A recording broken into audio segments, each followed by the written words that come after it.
Assalamu alaikum wa rahmatullahi wa barakatuh.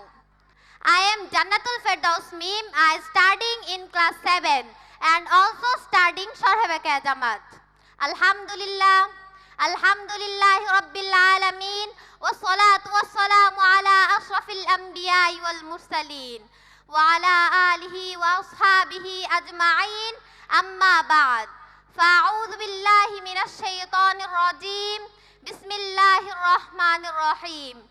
সম্মানিত সভাপতি আলহাজ হাফেজ সাইফুল ইসলাম, প্রধান অতিথি হাজী সোবহান সাহেব ও আমার সামনে উপস্থিত জাতির সেরেতাজ আমাদের মাথার মুকুটুল্লাহ হযরত আসাতিজায়ে কেরাম, অভিভাবক অভিভাবিকা বৃন্দ, শিল্পী বৃন্দ ও আমার সামনে উপবিষ্ট ইলমহির পিপাসার্থ শিক্ষার্থী বৃন্দ, আসসালামু আলাইকুম ওয়া রাহমাতুল্লাহি ওয়া বারাকাতুহু।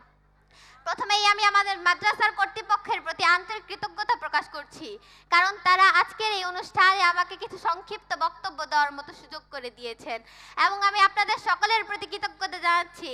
আপনারা আজকের এই অনুষ্ঠানে উপস্থিত হয়ে আমাদের অনুষ্ঠানকে সুন্দর করেছেন ও আমাদের অনুপ্রাণিত করেছেন। আলহামদুলিল্লাহ, আজ উম্মুল কুরা শিক্ষা পরিবার কর্তৃক আয়োজিত নাসির সন্ধ্যা এবং হাফেজ শিক্ষার্থীদের পাগড়ি ও অ্যাওয়ার্ড প্রদান। আজকের এই গুরুত্বপূর্ণ অনুষ্ঠানে দাঁড়িয়ে আমি একটি গুরুত্বপূর্ণ বিষয় তুলে ধরতে চাই। আমাদের মাদ্রাসার প্রতিটি শিক্ষার্থীর পিছনে যে মহান দায়িত্ব ও কর্তব্য কাজ করে তা হলো বাবা মায়ের ত্যাগ, দোয়া ও ভালোবাসা। আমাদের মাদ্রাসায় আবাসিক অনাবাসিক দুই ধরনেরই শিক্ষার্থী পড়াশোনা করে।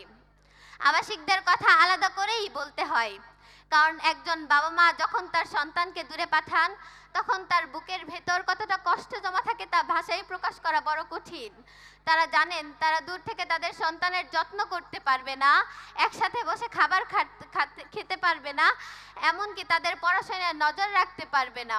এই সব কিছুর মায়া ত্যাগ করেই তারা তাদের সন্তানকে একজন নেককার মানুষ হিসেবে গড়ে ওঠার জন্য দূরে পাঠান। তারা দূর থেকে সন্তানের জন্য দোয়া করেন যাতে করে তার সন্তান একজন নেককার মানুষ হিসেবে গড়ে ওঠে। অন্যদিকে অনাবাসিক শিক্ষার্থীর বাবা মার পরিশ্রমও কম নয়, কারণ প্রতিদিন সন্তানকে মাদ্রাসায় সকাল বিকাল নিয়ে আসা যাওয়া করা, সন্তানের পড়াশোনার দিকে নজর রাখা, এমনকি রোদ বৃষ্টি ভোরের কুয়াশা উপেক্ষা করে 3 বেলায় সন্তানের জন্য খাবার নিয়ে আসেন, সন্তানের রুটিনের দিকে নজর রাখেন, এটা এক বিশাল দায়িত্ব। আবাসিক অনাবাসিক অবস্থান ভিন্ন হলেও একটি জিনিস একই থাকে, তা হচ্ছে বাবা মায়ের দোয়া ও অক্লান্ত পরিশ্রম।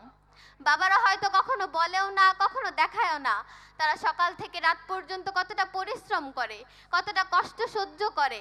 সন্তানের বেতন, বই, খাতা, জামা কাপড় সবকিছুতেই বাবার ঘাম ঝরে। বাবা তিনি সবকিছু চুপচাপ সহ্য করে যান।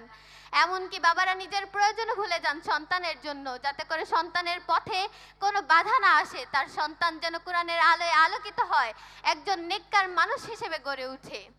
অন্যদিকে মা তিনি আমাদের সবচেয়ে বড় দোয়ার শক্তি। মা প্রতিদিন সন্তানের জন্য দোয়া করে, সন্তান দূরে থাকে তবুও তিনি ধৈর্য ধারণ করেন, দোয়া করেন, অপেক্ষা করেন আর আল্লাহ তাআলার কাছে বলেন, হে আল্লাহ আপনি আমার সন্তানকে দিনের পথে কবুল করুন। মায়ের এই চোখের পানি, এই দোয়া আমাদের সবচেয়ে বড় শক্তি। তাই আমি আজ আমার শিক্ষার্থী ভাই বোনদের বলতে চাই, তোমরা তোমাদের বাবা মাকে সম্মান করো, তাদের ত্যাগ বোঝো, তাদের কখনো হতাশ করো না, কারণ বাবা মার সন্তুষ্টি ছাড়া জীবনে কখনো সফলতা অর্জন করা যায় না।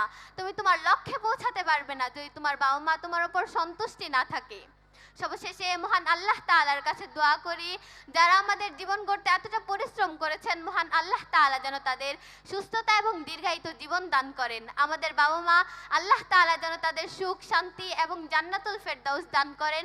এই জন্য সকলের নিকট দোয়া চেয়ে আমি আমার সংক্ষিপ্ত বক্তব্য এখানেই শেষ করছি। ওয়া আখিরু দাওয়ানা আনিল হামদুলিল্লাহি রাব্বিল আলামিন। আসসালামু আলাইকুম ওয়া রাহমাতুল্লাহি ওয়া বারাকাতুহু।